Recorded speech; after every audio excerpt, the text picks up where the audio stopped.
তিন ফরম্যাটের সিংহাসন নেমে আসলো এক ফরম্যাটে। ওয়ানডে ক্যাপ্টেন্সি হারানোর পর দিন শ্রীলঙ্কা সিরিজের যাত্রা। সাদা বলে এখন আর শান্ত ক্যাপ্টেন নন, তবে যে ফরম্যাটের খেলা দিয়ে এই সিরিজ শুরু হচ্ছে সেই ফরম্যাটের ক্যাপ্টেন এখনও নাজমুল শান্ত।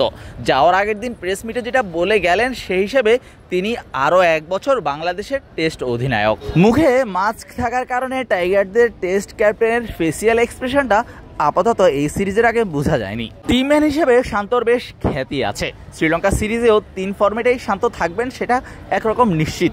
তাই শান্ত কোনো ফরম্যাটে কিংবা 2 ফরম্যাটে ক্যাপ্টেন থাকুন কিংবা না থাকুন, শান্তর কাছে সবার চাওয়া যে সবসময় একই রকম। শ্রীলঙ্কা যাওয়ার আগে একই সাথে এয়ারপোর্টে এসেছেন জাকের আলী অনিক এবং মেহেদী হাসান মিরাজ।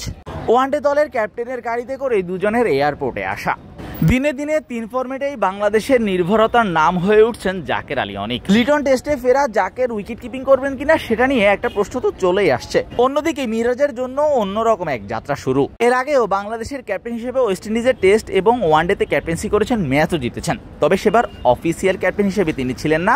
শান্ত না থাকায় তার ডেপুটি হিসেবে দায়িত্ব পালন করেছিলেন 2টা সিরিজের জন্য। তবে এবার অফিসিয়ালি বাংলাদেশের ওয়ানডে ক্যাপ্টেন হিসেবে মিরাজ যাচ্ছেন শ্রীলঙ্কায়। ক্যাপ্টেন হিসেবে প্রথম কোনো সিরিজের জন্য মিরাজের দেশ ছাড়া। এয়ারপোর্টে তাকে পেয়ে তার সাথে কথা বলতে পেরে নিরাপত্তা কর্মীদের চোখে মুখে কি যে আনন্দ। মিরাজ যেন বরাবরই ডাউন টু দ্য আর্থ।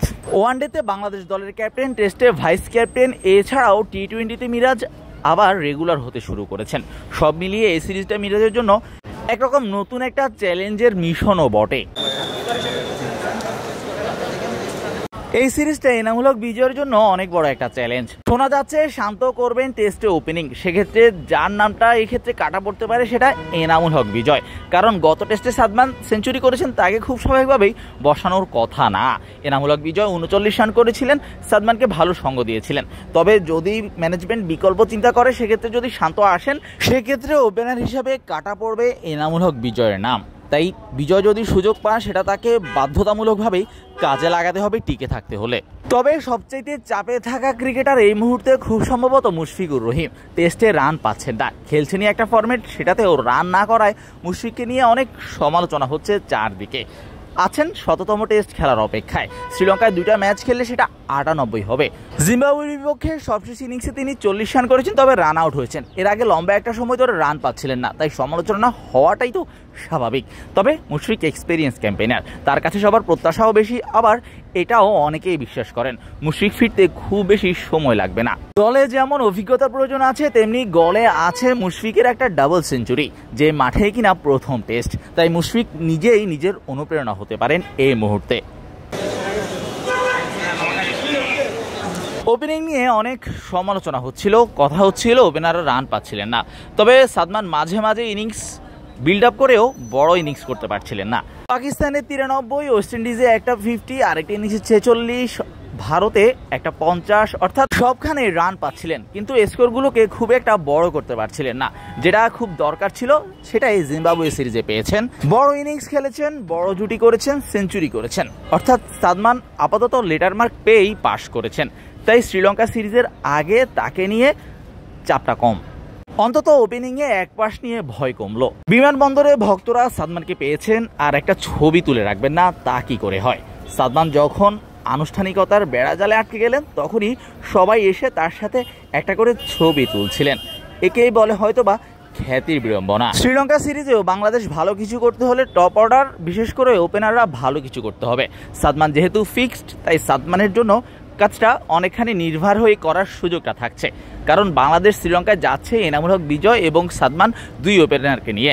তাই নিঃসন্দেহে বলা যায় তাদের সাথে যদি শান্ত ওপেনিং করেন কারোর সাথে, সেক্ষেত্রে সেই নামটা যদি প্রথমে কারো নাম নেওয়া হয় সেটা সাদমানই হবেন, কারণ তার সাম্প্রতিক পারফরমেন্স। অর্থাৎ সাদমানের সামনে সুযোগ আসন্ন, সেটাকে কাজে লাগাতে হবে। সাম্প্রতিক সময় যে টাচে সাদমান আছেন, যে টাচে তার ব্যাট আছে, তাতে সাদমানের জন্য কাজটা খুব বেশি কঠিন হওয়ার কথা নয়। সন্তানকে কোলে করেই এয়ারপোর্টে হাজির তাইজুল ইসলাম। শুধুই যে এয়ারপোর্টে এসেছেন বাবাকে বিদায় দিতে, ব্যাপারটা এমন না। তাইজুল ইসলাম, তার স্ত্রী এবং তার সন্তান সবাই একই সাথে বোর্ডিং পাস করেছেন। অর্থাৎ ফ্যামিলিকে সাথে নিয়েই তাইজুলের এবারে শ্রীলঙ্কা মিশন। টেস্ট ক্রিকেট আসলে যে কটা নাম উচ্চারিত হয় তার মধ্যে তাইজুল ইসলাম অন্যতম। মুহূর্তে বাংলাদেশের বোলিং আক্রমণের নেতাও তাইজুল, তাই তাইজুলের কাছে দায়িত্ব অনেক, চাপ অনেক, প্রেশারও অনেক। তবে লঙ্কান কন্ডিশন তাইজুলের যে খুব মুখস্থ, কারণ খুব বেশি তফাৎ যে নেই, তার উপর স্পিনারদের জন্য ব্যাপারটা অনেকখানি সহায়ক। তাইজুল নিশ্চয়ই সেই অভিজ্ঞতার দামটাও এখানে দিতে চাইবেন, কারণ বাংলাদেশকে ভালো কিছু করতে হলে তাইজুলকে যে বড় ভূমিকা রাখতে হবে। টেস্ট জিতে দরকার 20টা উইকেট, আর তাইজুল যদি তার কাজটা ঠিকঠাকভাবে করতে পারেন সেক্ষেত্রে প্রতিপক্ষের 20 উইকেট নেওয়াটা অনেকটা সহজই হবে। শাহরিয়ার শাওন, মিডফিল্ড।